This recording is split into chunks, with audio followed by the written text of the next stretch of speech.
La siguiente es una producción de 360podcast.sb. Diana Verónica y Tony, la entrevista se sube todos los días a 360podcast.sb, el primer hub de podcast en El Salvador. O puedes volver a escucharla por Spotify, Google Podcast, Apple Podcast, Amazon Music o TuneIn. Dale clic a la campanita para que recibas la notificación. Este día, en el Corre de la Mañana, le damos la bienvenida a... Son las 8 de la mañana con 11 minutos, así que nos da mucho gusto pasar a nuestra charla principal y hoy tener la visita para poder conversar sobre diferentes aspectos de la realidad nacional con el pastor Mario Vega. Él es el pastor general de la Misión Cristiana Elim. Pastor, gracias por haber aceptado nuestra invitación. Muchas gracias, Diana y Tony, por la invitación. Aunque sea un día atrasado, quiero felicitarlos por el Día Mundial de la Libertad de Expresión. Muchas gracias. El día de ayer se estuvo celebrando una fecha que las Naciones Unidas estableció precisamente para reflexionar sobre la importancia de que todos podamos tener la libertad de escoger a quién escuchar y con quién informarnos. Así que felicitaciones por su trabajo. Muchísimas gracias. Primera vez con nosotros en el Corre de la Mañana con Diana Verónica y este servidor. Bienvenido.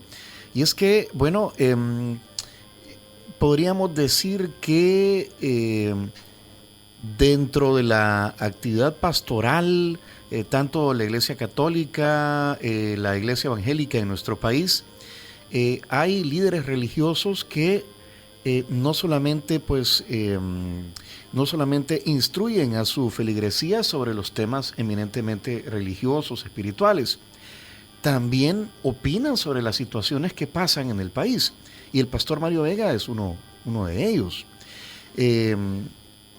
¿Por qué se anima a hacerlo, pastor? Y no se encuadra solo en lo pastoral. En lo espiritual. Uh-huh. Sí, es porque en el fondo yo creo que es una cuestión de enfoque teológico. Hay algunos que piensan que exactamente la tarea de un ministro del Evangelio es solo temas de oración, de iglesia, de liturgias, de bautismos, etcétera. Y en cambio hay otro enfoque teológico y es de que considerar a Jesús como el Señor de todo. Y cuando digo todo, no es solo la iglesia, sino que todas las cosas que existen. Y la iglesia, en el caso de nuestro país, ocupa un porcentaje bien importante de la población salvadoreña. Si hablamos de gente creyente, anda ahí por el 98%. Si hablamos de la población evangélica, más o menos alrededor del 40%. Entonces eso le da un espacio dentro de la sociedad muy importante a las iglesias. Y esa es la razón por la cual las personas desean saber cuál es la posición de la iglesia ante diferentes temáticas. Yo nunca he andado solicitando espacios ni pidiendo que me inviten, sino que ha sido como en el caso de ustedes, ¿verdad? Que fue una iniciativa que tuvieron de invitarme. Y así ha sido, sobre todo, más intensamente desde el año 2008, que es cuando se produjo la que se conoció como la tragedia de la colonia Málaga. A partir de allí, precisamente por el hecho ocurrido y por no haberle dado un enfoque exclusivamente religioso, sino que ver los aspectos sociales, ecológicos, políticos del momento, creo que eso llamó la atención del periodismo y fue ahí pues donde a partir de ahí comenzaron a preguntarme de otros tipos de temas, hasta llegar ahora, ya 13 años después, y aquí estamos, y yo lo veo como una responsabilidad pastoral también, el poder orientar, poder guiar a las personas sobre principios que no son políticos partidarios, sino que tienen que ver con temas como la verdad, la transparencia, la honestidad, la reconciliación. Esa es la motivación. Digamos que la tragedia de la Málaga fue un parteaguas y eso lo anima a usted a ir un poquito más allá y decir, bueno, estas cosas pasan, pues pero es una tragedia, que no tiene que ver con religión, sino que tiene que ver con aspectos sociales que hay que denunciarlos. Es lo que sucedió en ese momento. Sí, lo que ocurre es de que, bueno, era muy evidente que lo que se llamó un accidente no hubiera ocurrido si se hubieran completado las obras de mitigación, que eran, estamos hablando de unos 25 metros. O sea, hoy, 13 años después, sabemos de que en medio de todas esas obras hubo manejos de corrupción, pues por lo cual el presidente de entonces pues se encuentra incluso hasta hoy, ¿verdad?, en prisión. Entonces era tan evidente de que no podía dejar de señalarse la razón de fondo que había provocado la muerte de 32 personas. Ahora bien, usted nos dice también de que se expresa buscando el deber ser de las cosas, porque si bien es cierto, usted es pastor, está en el tema religioso, pero el tema religioso está íntimamente ligado, lo queramos o no, con el deber ser de las cosas, y principios y valores, tiene mucho que ver con todo esto, pastor. En ese marco entenderíamos es donde usted se expresa sobre diferentes situaciones de lo que está sucediendo en el país. Es correcto. Lo que sucede es de que cuando uno hace una lectura de la Biblia, de las Escrituras, uno puede hacerla desde un punto de vista puramente religioso o espiritualista. Pero si uno ya toma en cuenta el contexto cultural, el contexto social, qué era lo que estaba ocurriendo y qué era lo que significaba cada una de las cosas que, por ejemplo, que dijo Jesús, que dijeron los apóstoles, uno se da cuenta de que ellos también estaban preocupados por lo que ocurría en su entorno y responsables por dar una orientación a los cristianos de esos primeros siglos sobre cuál debía ser su actitud correcta ante las situaciones. Entonces, partiendo de esa lectura es de que uno, igual pues en el presente, los principios de la Biblia son los mismos, no van a cambiar. Entonces, ¿cómo se aplican al día de hoy? Y ahí es donde surge, como dice Diana Verónica, el deber ser, el llamado de atención, no solo hacia las autoridades, sino que también a la población en general, porque yo creo que como salvadoreños, muchos están actuando muy mal, por ejemplo, cultivando odio y respeto, y hacia personas que ni siquiera conocen, o sea, no saben ni una pizca de ellos, nunca han tenido el gusto de conocerles. Entonces, un llamado de atención a las autoridades, a la población, a las mismas iglesias, a los mismos ministros del Evangelio, para que alcancemos el deber ser. ¿Cuál es la animosidad de los ciudadanos del país? Lo que usted percibe con su feligresía, por ejemplo, que ya lo decía, la iglesia evangélica anda por el 40-45%, es una cantidad importante de salvadoreños los que pues están ahí buscando cada día pues la luz, el consejo, la guía. ¿Cuál es esa animosidad hoy por hoy que usted siente? Lastimosamente, y esta es la verdad, no hay diferencia entre el sentimiento o la animosidad de las personas evangélicas en relación al resto de la población. Desde los años 90, cada vez que la UCA hace sondeos de opinión, ellos han introducido la pregunta que dice, ¿usted cómo se define? ¿Como católico, evangélico u otro? Y cuando uno compara las respuestas que dan los evangélicos, y esa es una tarea que yo he venido haciendo desde los años 90 y que lo hemos examinado con otros pastores, las posiciones son iguales, es decir, no por el hecho de que sean evangélicos tienen una manera distinta de ver las cosas o de entenderlas, o por ejemplo el tema del voto evangélico se distribuye igual que como se distribuye en el resto de la población. En las condiciones actuales es igual. Yo estoy muy consciente que, por ejemplo, la iglesia frente a la cual soy responsable, yo sé que la mayor parte de las personas que están ahí escuchando son pro gobierno, al igual pues que ha ocurrido en los últimos años con la población salvadoreña. Y sé que no comparten algunos puntos de vista, aunque yo lo hago pues desde un tipo de vista ético, de, como decía Diana Verónica muy bien, el deber ser de las cosas, entonces les incomoda, no les agrada.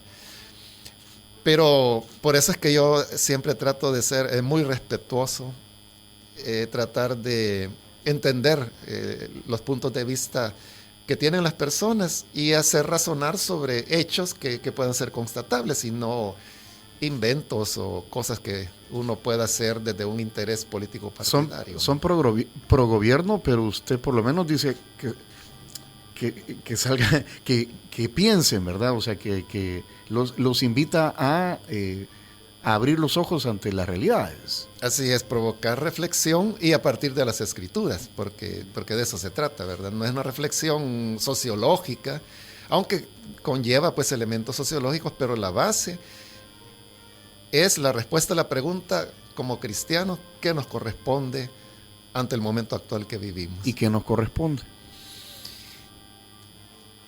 Yo creo que estamos en un momento de irrespeto a los derechos humanos.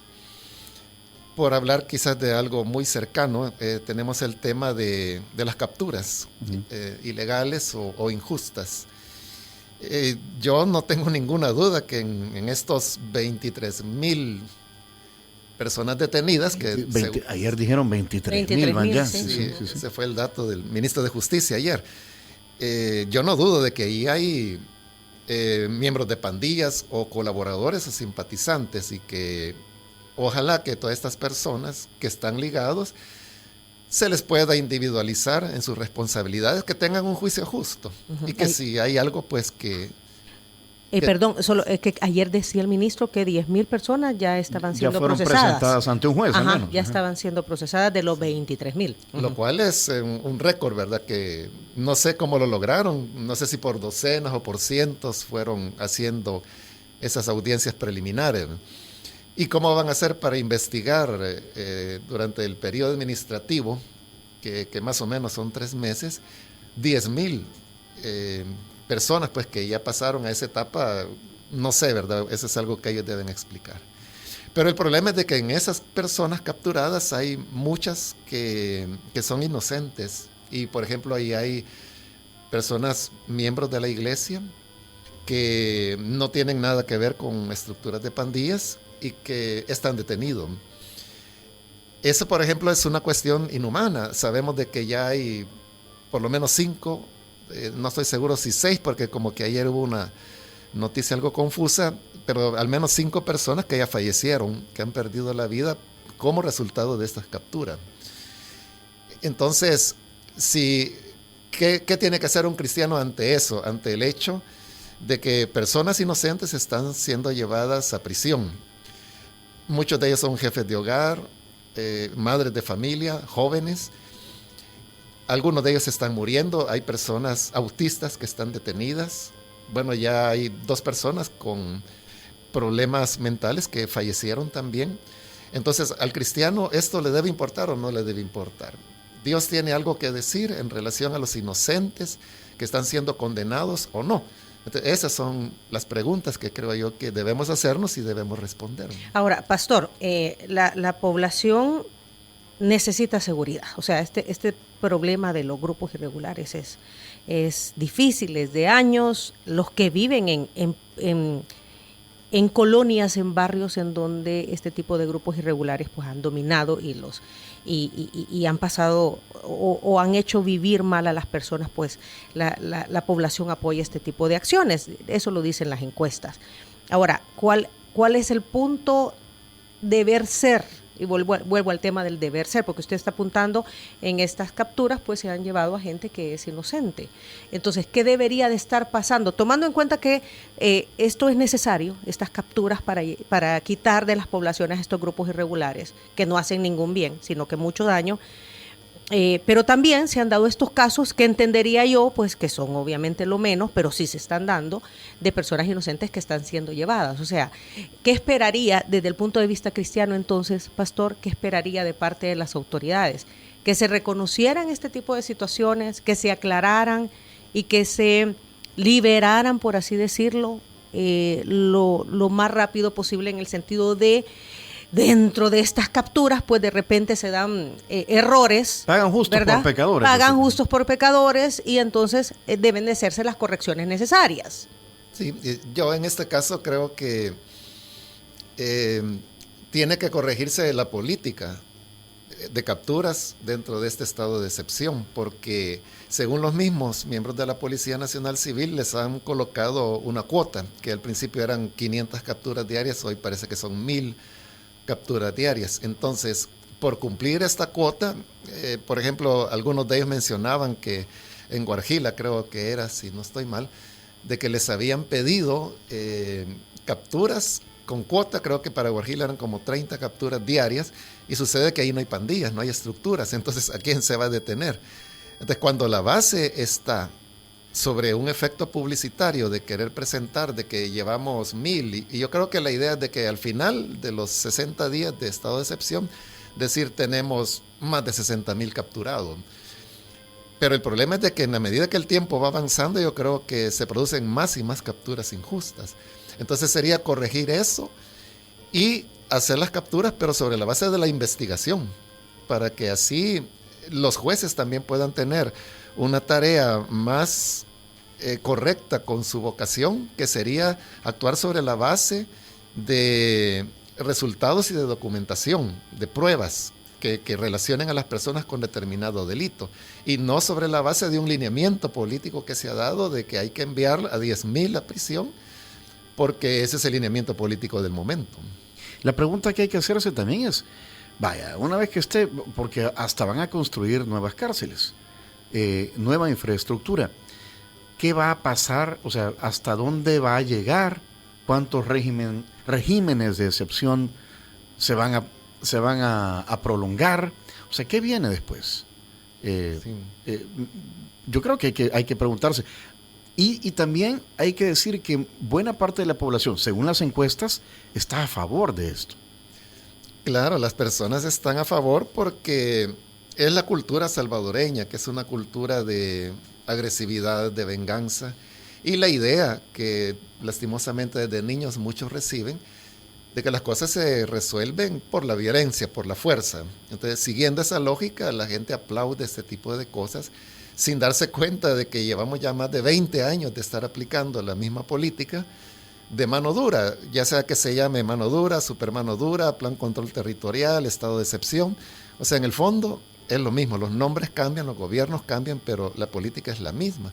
Y lo que hemos tenido es un crecimiento muy fuerte de las pandillas, que según los datos que el mismo presidente dio, en su periodo ha crecido en 24,000 miembros, según él lo dijo.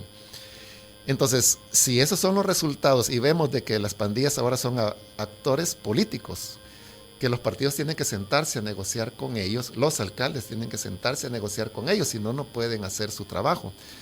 Entonces, no vemos que la represión por sí sola sea la salida, sino que más bien está estructurando más orgánicamente a las pandillas y dándoles un poder que antes no tenían.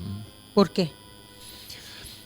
Porque las pandillas ni ellos se habían dado cuenta del poder que tenían, hasta que se les comenzó a reconocer con el tema de la primera tregua que hubo en el año 2012. Yo diría que en esa primera tregua las pandillas fueron bastante ingenuas en ese momento, porque no recibieron nada a cambio. Entonces, pero a partir de ahí ellos se empoderaron de tal manera que sabemos de que todos los partidos políticos, o por lo menos los más importantes, han tenido negociaciones con ellos para el tema de las votaciones. Porque realmente las pandillas tienen control de un segmento de población importante, porque son ellos, sus familiares, los simpatizantes y las comunidades en las cuales viven. Entonces eso hace que el voto tenga una inclinación importante que puede definir elecciones, sobre todo cuando estas son muy reñidas. ¿Es ya una capa social? ¿Forman parte de una capa social las pandillas y su entorno familiar? Bueno, si no una capa exactamente, pero al menos un grupo social que sí hace mucho peso. Sí hace mucho peso, y eso lo han entendido tan bien los políticos que por eso es el acercamiento con ellos. Y ahí es donde las pandillas se redefinen a sí mismas, porque se dan cuenta de que son más poderosas de lo que se imaginaban desde el punto de vista político. Y entonces comienzan a designar sus propios representantes políticos, que ya no son personas que tienen que ver con cuestiones de delitos o de cuestiones de territorio, disputas, distribución de drogas, sino que son personas que tienen cabeza política y que comienzan a pensar qué pueden hacer, qué no pueden hacer. Y son los interlocutores de los diferentes gobiernos, incluido el actual. Entonces, ante eso, la pandilla se vuelve fuerte, se consolida todavía más y tiene contrapesos para poder hablar, para poder negociar y para poder poner condiciones. Y entonces, claro, y esta es la gran tragedia, ¿verdad? De que la carta de negociación de ellas es el tipo de la vida, las vidas de las personas, y personas que a veces pueden ser miembros de pandillas contrarias, pueden ser personas con quienes se disputan mercados de drogas, pero muchas veces son personas inocentes que no tienen nada que ver, y esa es la gran tragedia de esto, ¿verdad? Que la factura la paga la ciudadanía poniendo vidas, sobre todo de jóvenes, de niños, de niñas. Sí, porque lo que negocian las pandillas es su propia subsistencia, prolongar su existencia y su modus operandi, que lo principal es la extorsión. Claro, esa es su forma de vida, la extorsión, que es un tema que nunca se ha podido tratar, no se le ha podido abordar adecuadamente, porque todo queda en el tema electoral. Entonces, para mí el problema principal del tema de seguridad, y aquí vuelvo a la pregunta que Diana Verónica me hacía, de que ¿cuál debe ser? Yo diría que fundamentalmente dejar de tratar el tema de seguridad con criterio electoral y comenzar a hacerlo con criterio técnico, es decir, indagar cuáles son las raíces de la violencia para resolverlas y entonces desmontar las pandillas desde la raíz, desde abajo. Todos los gobiernos nos han dicho que así lo han hecho. O que así, mejor dicho, que así han tratado de hacerlo. Y ahí va dirigida la siguiente pregunta, lo que acaba de decir, Pastor. O sea, usted dice, el tema de las pandillas se ha tratado siempre con fines electorales y no con la búsqueda de que este flagelo social se termine, ¿verdad? Sin embargo, al que delinque, pues hay que llevarlo preso, ¿verdad? Eso, yo creo que eso no es discutible. Al que hace mal las cosas no debe de estar con pleno deber, derecho de todas, o mejor dicho, no debe tener sus derechos como el resto de la población. Ahora bien, el combate a las causas de que pertenezcan a pandillas o que se hagan miembros de pandillas, no, en realidad nunca se ha hecho, Pastor. Nunca se ha hecho como debería ser hecho. Lo que ocurre es de que precisamente porque el manejo es electoral, se creó una disyuntiva que es falsa, y es pensar de que quienes abogamos por tratar las causas de la violencia creen que nos oponemos al tema de la persecución policial. O que apoyan a las pandillas. Peor, ¿verdad? Hoy eso se cree, ¿verdad? Que cualquiera que discorde con las políticas publicitarias del gobierno actual es amigo de las pandillas, ¿verdad? Porque publicitariamente así lo manejan ellos. Pero no hay una dicotomía, es decir, la prevención de la violencia no excluye la persecución del delito. Son cosas complementarias necesarias, deben ir juntas. Pero es cierto, han habido gobiernos, sobre todo los de izquierda, que hablaron mucho sobre el tema de la prevención y hablaron pues de enfoques.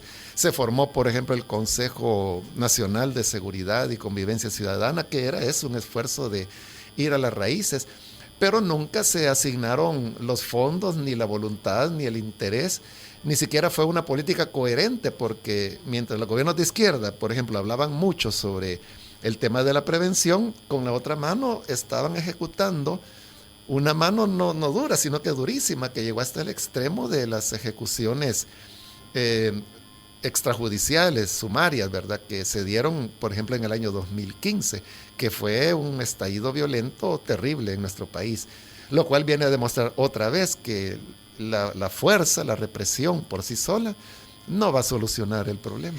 A su juicio, aquel sábado 26 de marzo, donde hubo ese fin de semana 87 muertes, ¿qué pasó? ¿Qué detonó? Y es una pregunta que le venimos haciendo a varios invitados. ¿Qué ocurrió o qué cambió? Yo no lo sé y sí me gustaría saberlo. Obviamente ahí algo falló en el acuerdo que hay entre el actual gobierno y las pandillas, que de tal manera, o sea, eso desató el estado de excepción que estamos viviendo, pero también provocó elementos como, por ejemplo, que el secretario de Tejido Social, el señor Marroquín, por ejemplo, haya desaparecido. Lo que hay son rumores, pues, de que está fuera del país junto con su familia, pero son rumores, uno no lo sabe. Entonces, algo grave ocurrió ahí. ¿Qué fue lo que pasó? No lo sabemos, pero también es extraño de que 2 días después de haber tenido ese repunte sangriento, de repente cae nuevamente los homicidios a un nivel que abril cerró como el mes con menos homicidios de lo que va la actual administración, y yo podría alargarlo, tendría que verlo, ¿verdad? Pero creo que no me equivocaría si lo prolongo 10, 15 años atrás, ¿verdad? Probablemente el mes con menos homicidios. Entonces, ¿qué explica eso, verdad? Entonces, es una pregunta que todos nos hacemos, pero que está en el secreto de las negociaciones que están llevando. Aquí hay algunas inquietudes de la audiencia, pastor. Dice, en una ocasión el pastor Vega mencionó que la iglesia evangélica está empezando a ser perseguida. ¿Podría explicar ese punto? Pregunta Yuri Montano.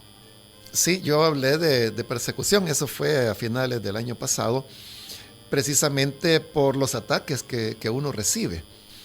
¿Qué tipo de ataques, pastor? Ataques de troles que van desde insultos, descalificaciones, calumnias, mentiras, amenazas. Amenazas de todo tipo, ¿verdad? De persecución, de judiciales, de muerte, de agresiones. Entonces, cuando a una persona no se puede expresar libremente, un ministro del Evangelio no se puede expresar libremente, para mí, esa es una situación de persecución. Mi opinión, pocos días después, fue también retomada por el cardenal Rosa Chávez, porque después de la ceremonia de beatificación de Rutilio Grande y sus acompañantes, él expresó una cosa muy sencilla, ¿verdad?, que no debería por qué alarmar a nadie. El cardenal dijo de que había que retomar el espíritu de los acuerdos de paz. Ese fue su pecado y lo atacaron, y estoy hablando del cardenal, ¿verdad?, es decir, el representante del Papa en el país. O sea, son contados los cardenales que hay en Centroamérica. En El Salvador solo tenemos uno, ¿verdad? Es el primero. Exacto. Es el primero en la historia, exacto. El primero en la historia de El Salvador, sí. Entonces, y lo atacan de una manera tan irrespetuosa que uno no puede concebir cómo se puede llegar hasta ahí. Entonces, él mismo lo dijo, que sí, había una situación de persecución de la iglesia. Esa es la razón por la cual yo dije esa palabra. Ahora, ¿qué tanta validez se le puede dar al tema de los ataques a través de las redes sociales, pastor?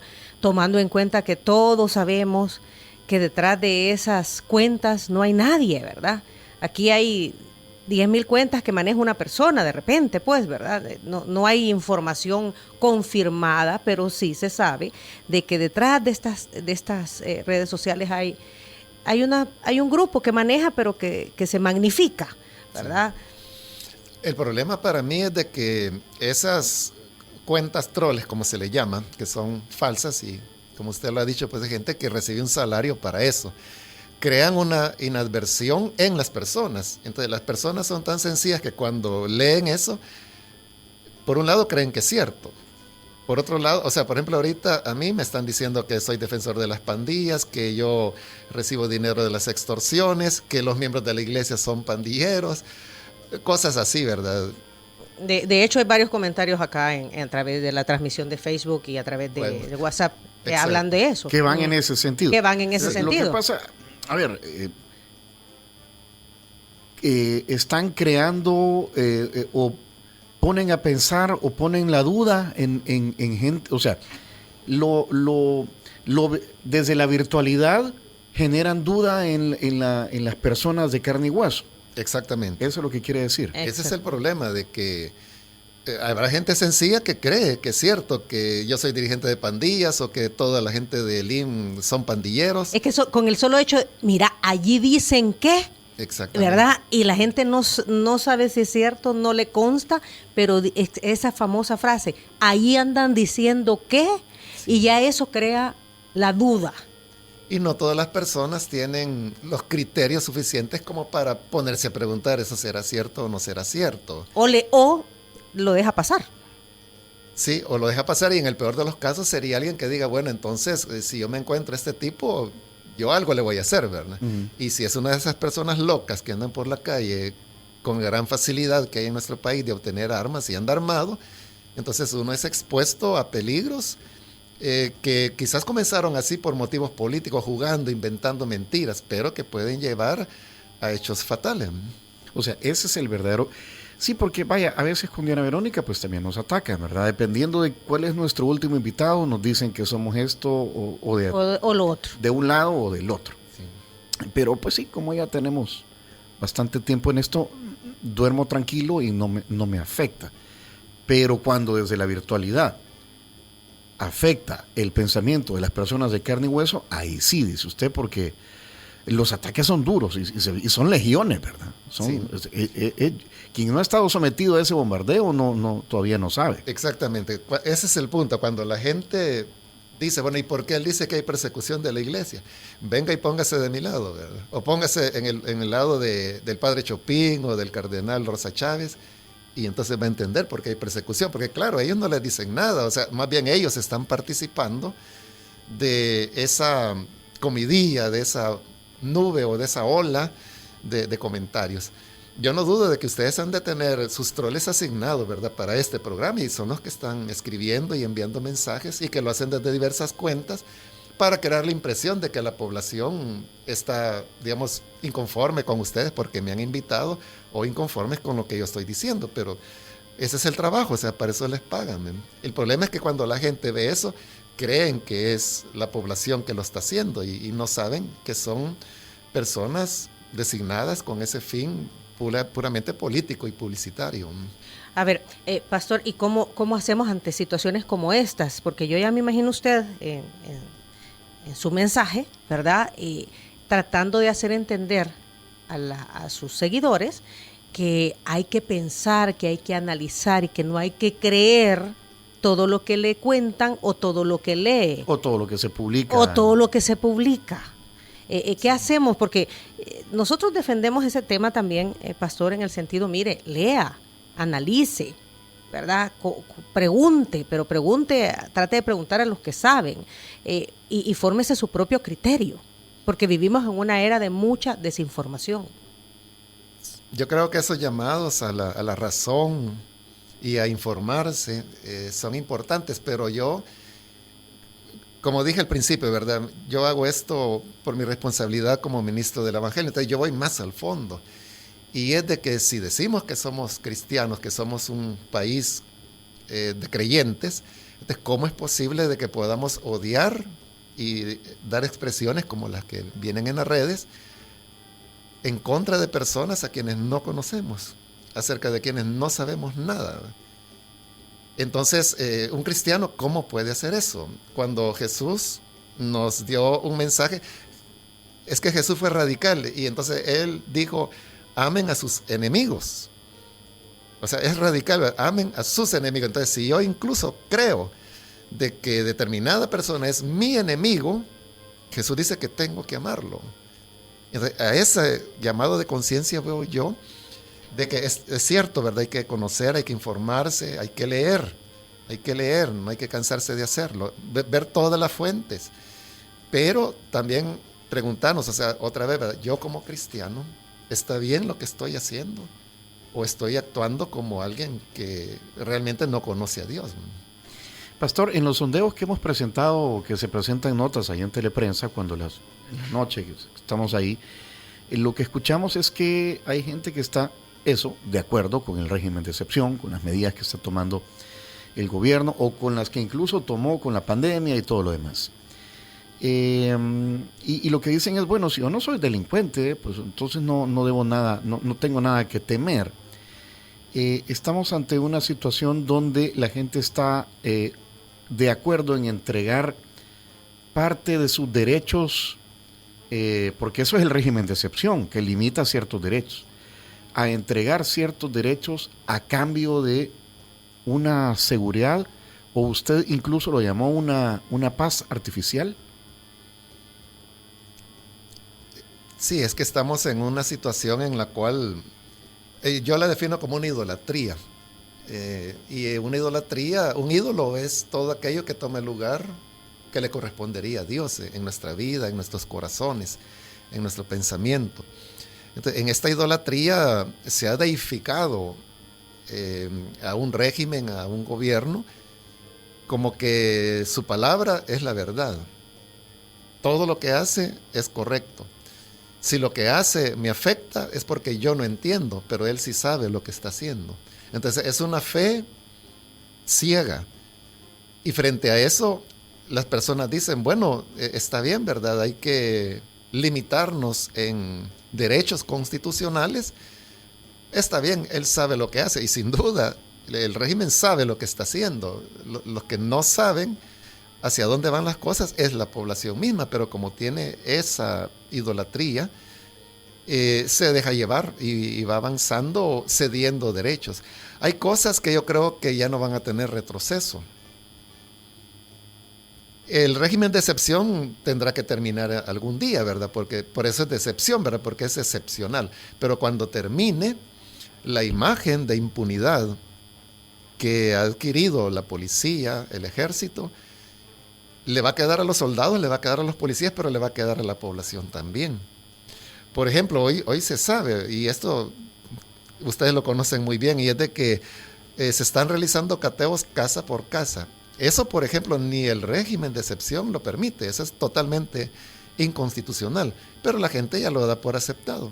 Y yo estoy seguro de que cuando termine el régimen de excepción, todas las veces que el ejército o la policía quiere entrar en una casa y catearla solo porque quieren, lo van a hacer y la población no va a hacer nada. Entonces hay cosas que se van perdiendo, yo no diría para siempre, pero el costo y el trabajo de recuperarlo va a costar mucho sacrificio y mucho dolor. O sea, usted dice, vamos a empezar a acostumbrarnos a ver situaciones normales que no deberían de ser normales. Así es. Como hoy vemos normal que los soldados anden en tareas de seguridad pública, que es anticonstitucional. Pero eso no comenzó hoy. Exactamente. Yo creo que, o sea, desde el mismo nacimiento de la PNC, el ejército ha venido, a veces más, a veces menos, acompañando a la Policía Nacional Porque Civil. siempre se ha dicho que no hay suficientes elementos de la Policía Nacional Civil. Recordemos que la Policía Nacional Civil es fruto de los acuerdos de paz. Sí. ¿Verdad? Es una institución joven, por así decirlo. Entonces lo vemos como normal. Pues sí, ni modo. Hoy lo tenemos totalmente naturalizado. Entonces vamos a tener naturalizado que a cualquier agente que se le ocurra entrar a nuestra casa va a llegar y lo va a hacer y no vamos a poder hacer nada. Y si lo hacemos, vamos a ser señalados como de resistencia a la autoridad, lo cual es un delito y ya va uno para adentro. Porque se tiene esa percepción del que nada debe, nada teme. Entonces, si nada debe, nada teme, ¿por qué no va a permitir que vean su casa? Sí. Pastor, ¿qué otra? Usted dijo hay otras cosas que ya no tienen retroceso. ¿Qué otras cosas son? Bueno, yo no quisiera pensar de que la manera populista de hacer política no vaya a retroceder. Para mí sería una verdadera pena. Yo creo que yo tengo una expectativa positiva y yo digo, bueno, estamos en un régimen populista. La gente se va a desengañar acerca de lo que es el populismo porque así ha ocurrido en todo el mundo, en todas las épocas, que los gobiernos populistas terminan cayendo por su mismo desgaste, ¿verdad? Que es lo que ya está ocurriendo con el régimen actual. Pero yo, cuando termine este periodo populista, yo lo que quisiera pensar es que la gente diga, hombre, en realidad ese no es el camino que nos conviene y que la ciudadanía se vuelva más exigente en cuanto a la seriedad de las propuestas políticas electorales. Entonces, yo quisiera que pasara, ¿verdad? Pero si el populismo llegó para quedarse, sería una pena porque entonces al país le esperarían décadas de atraso, de pobreza y de muchos más problemas de los que ya estamos viviendo.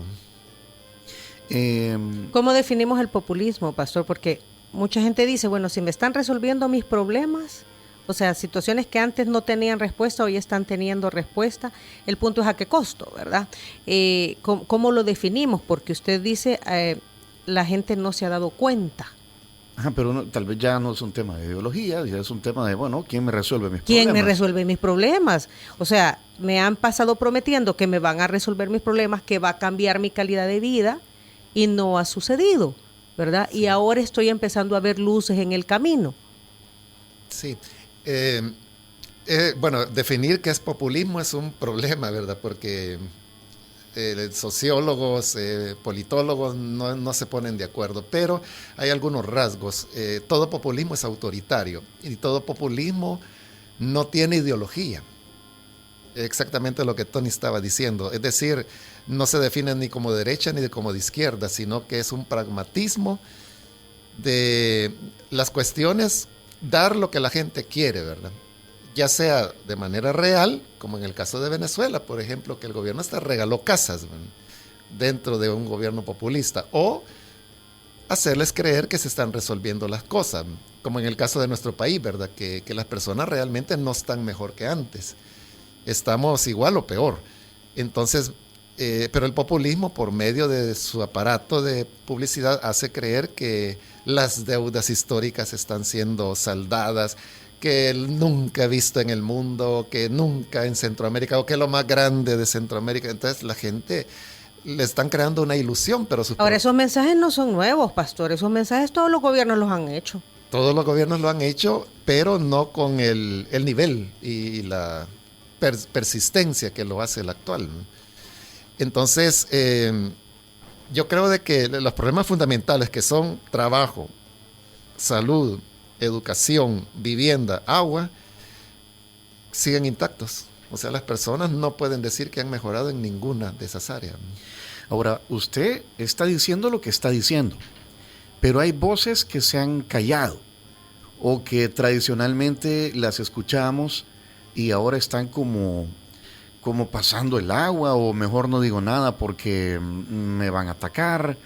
Hemos visto gremiales, hemos visto empresarios, estamos viendo voces que tradicionalmente hablaban que ya no. Y son pocos los que hablan así como yo lo estoy escuchando a usted. Hay temor, hay miedo, mejor no digo nada porque me mandan una inspección de Hacienda. ¿Está esa situación? Sí, así es correcto. Las personas tienen temor, pero yo he aprendido a no juzgar a las personas, sino que comprenderlas, porque a veces hay elementos familiares o a veces elementos de negocios que están en riesgo y uno desconoce pues las presiones o amenazas que reciben. Pero en el caso mío, como dije al principio, yo lo veo como una responsabilidad de carácter cristiano, de carácter pastoral. Y la única forma en que yo deje de decir las cosas que veo que es necesario que la población conozca, sería que yo renuncie a mi vocación cristiana y a decir, bueno, entonces mejor ya no voy a hacer nada. Es decir, ser infiel a Dios, ser infiel a Jesús, esa sería la única opción. Y si hay algo bueno, se dice también. Exactamente. El problema es de que cuesta encontrar algo bueno que se pueda elogiar o felicitar. Mire, y pastor, ¿y ha habido acercamiento con los representantes de las iglesias de parte del gobierno? Porque una de las situaciones que nosotros también vemos, ¿verdad?, es que de repente esos acercamientos con representantes de sectores, en este caso de las iglesias, antes lo veíamos, hoy ya no lo vemos. Y el mensaje es que ahora nos reunimos con la población, ¿verdad? Ya no con quienes representan a. ¿Cómo ve usted esta situación? Sí, desde hace décadas la iglesia evangélica ha sido un manjar para los políticos. Y ha habido personas muy hábiles. Por ejemplo, Tony Saca fue una persona muy, muy hábil en el manejo de la iglesia. Él los tuvo a su favor. El tema que hablábamos de la Colonia Málaga, ese fue un quiebre en las relaciones entre iglesia y gobierno, que eran muy buenas. El actual presidente también tiene acercamiento con las iglesias, con algunos pastores, con algunas asociaciones, pero yo creo de que no lo trasluce tanto como, por ejemplo, el presidente Saca, ¿verdad?, que sacaba fotografías o que los favorecía con diversos beneficios, regalos, cosas así. En el actual régimen yo creo que eso tiene más moderación, pero sí hay un acercamiento entre dirigentes de iglesias y el actual gobierno. ¿Qué va a pasar? ¿Cuál es su predicción de cómo podrían quedar los balances, las cuotas de poder en las próximas elecciones? O sea, porque eso ya está a la vuelta de la esquina. 2024. Así como ya estamos en mayo. Ajá. Y son elecciones generales. Sí, ya estamos a 22 meses. Acaba de cumplir un año la actual legislatura. Exacto. ¿Verdad? ¿Qué cree que vaya a pasar? ¿La situación, el status quo va a seguir igual? ¿Las voces disidentes son más, son menos? ¿Quiénes yo no buscan creo cuotas de poder? Sí, yo no creo que vaya a seguir igual, porque todo dirigente populista tiene un clímax, tiene una cumbre, y yo creo que el actual régimen ya llegó a esa cumbre, y ya llegado a esa cumbre ya no hay nuevos adherentes, sino que lo que viene ya es un desgaste, y es lo que uno ve alrededor. O sea, uno no encuentra personas que digan, yo no creía en el presidente, pero ahora sí, ya me convenció, o yo tenía mis reservas con este gobierno, pero ahora sí veo que las cosas están caminando. O sea, uno no encuentra ese cambio de opinión de que yo no creía, pero hoy sí creo en el gobierno. Lo que uno encuentra en abundancia es lo inverso, de personas que decían, yo voté por él y ahora me siento decepcionado, o me engañaron, me tomaron el pelo. Eso es normal, y históricamente así ha sido en todo gobierno o régimen populista. Entonces viene un desgaste. Esto será agravado sobre todo pues para el próximo año con la crisis económica que se avecina. Ahora mismo pues la gasolina ya sobrepasó los $5 el galón. Lo que ocurre es de que como está subsidiada por 2 meses en nuestro país, no lo hemos sentido, pero yo tengo mis reservas acerca de que el gobierno pueda continuar subsidiando la gasolina, aparte pues de que ya le había quitado los impuestos, porque las finanzas gubernamentales están en crisis. Ya el mes que recién acaba de terminar, ya hubo problemas para el pago de los empleados públicos, y esa es una señal grave que hacía muchísimo tiempo, yo creo que desde la guerra no se daba en el país. Entonces, estas medidas, que también son populares, no pueden durar mucho tiempo. Entonces, eso va a profundizar el descontento de las personas. ¿Qué tanto? Es lo difícil de decir con miras al 2024. Uh-huh. La verdad que venimos de pasar situaciones inéditas, Pastor. O sea, la forma en que ganó el actual presidente de la República, Nayib Bukele, fue arrasadora, fue sin precedentes, ¿verdad? Igualmente pasó con las legislativas y municipales, o sea, tanto así pues que ahora tiene el control en la Asamblea Legislativa, no solamente a través de su partido, sino que también a partir de institutos políticos aliados. Esta situación, usted decía, es imposible que no haya un desgaste, hay un clímax y luego se da algún tipo de desgaste.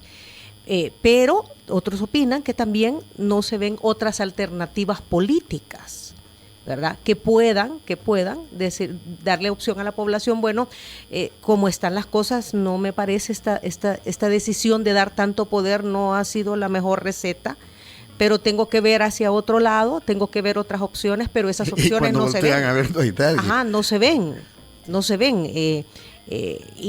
Ni de partidos políticos ni de organizaciones. Sí, si uno lo que busca, digamos, es una recomposición de la derecha o de la izquierda, yo creo que ese es un camino duro, muy difícil. Difícilmente creo yo que van a lograr recomponerse y lograr algún resultado electoral importante. No, yo lo veo difícil, quizás, no sé, pues es mi apreciación personal, pudiera estar equivocado.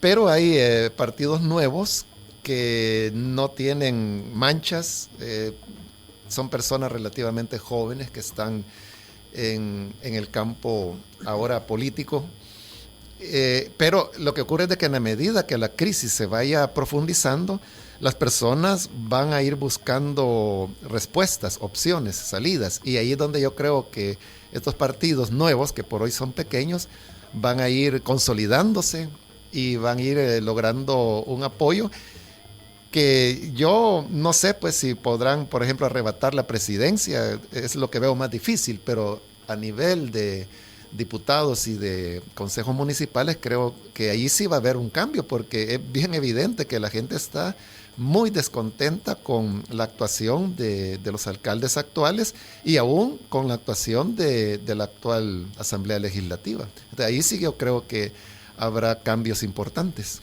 Son las 9 de la mañana, tenemos que ir cerrando. Pastor, usted seguirá, dice, ¿verdad? Porque no puede ser, o sea, tendría que renunciar, dice, a continuar interpretando la realidad a través de la doctrina evangélica.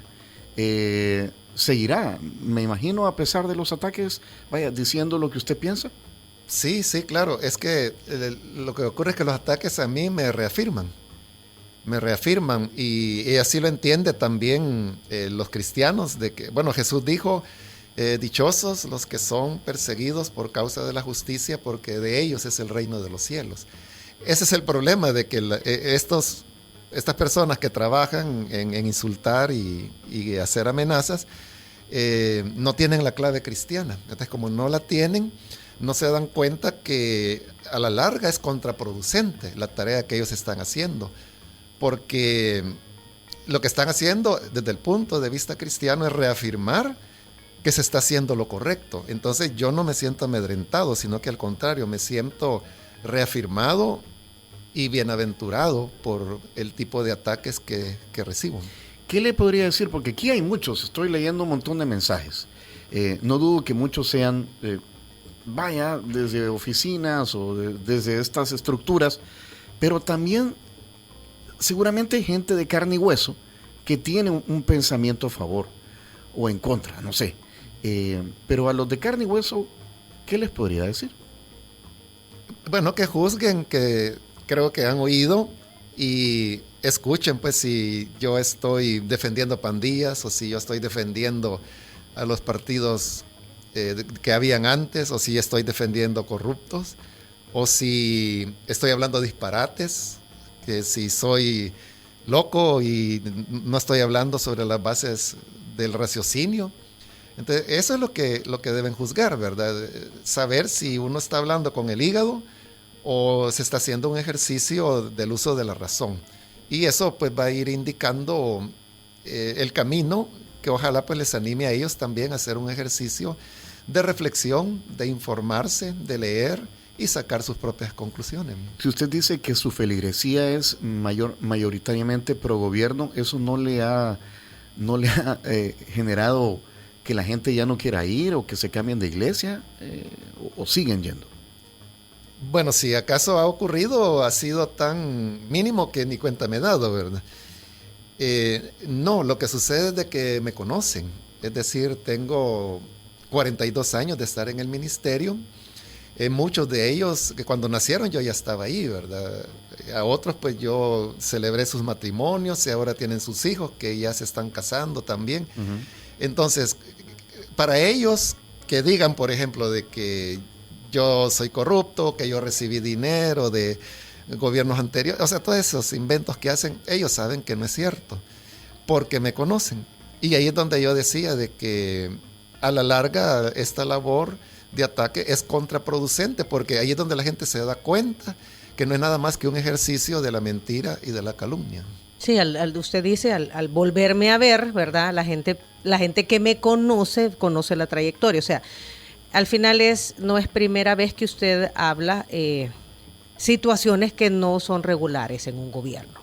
Así es. Y los mismos ataques... O sea, no es con el presidente actual, ha sido de gobierno en gobierno. Sí, y los mismos argumentos de hoy eran los que se dieron, por ejemplo, en la época de Tony Saca para la coyuntura de la Málaga, ¿no? Los mismos argumentos. La tragedia de la Málaga. Sí. Muy bien, 9 de la mañana con 4 minutos. Pastor, gracias por aceptar nuestra invitación, por responder a nuestras preguntas. Hemos tratado de interpretar también lo que estamos leyendo en nuestras redes sociales. Un saludo para toda su feligresía, ¿verdad? que sabemos que es mucha, la Misión Cristiana Elim. Esta entrevista la pueden volver a escuchar a través de 360podcast.sb.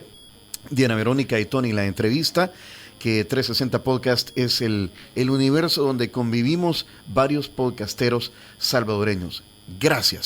Gracias por atender la invitación. Gracias Muchas por gracias por contestar también nuestras interrogantes, Pastor. Muchísimas gracias. Diana Verónica y Tony, la entrevista se sube todos los días a 360podcast.sb, el primer hub de podcast en El Salvador. O puedes volver a escucharla por Spotify, Google Podcast, Apple Podcast, Amazon Music o TuneIn. Dale clic a la campanita para que recibas la notificación. Esta fue una producción de 360podcast.sb.